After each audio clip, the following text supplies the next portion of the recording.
Adira nga tong balitang kakaiba karong buntaga.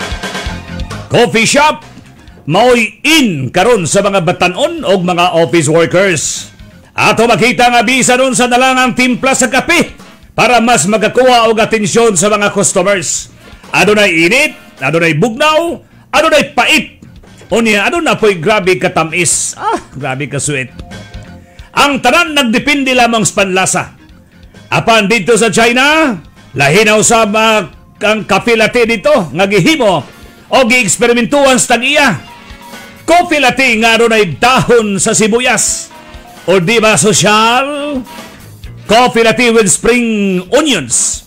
Og misikat karon sa social media.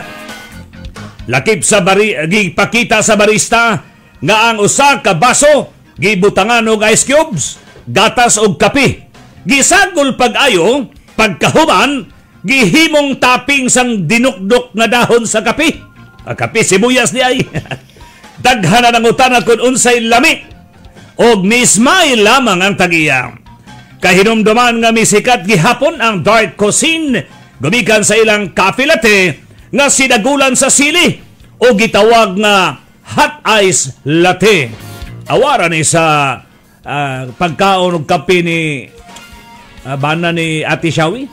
Katong yang gisagulan itong buga kanon og suka og asinan pa gyud. Ang sarap. Ginoo ko.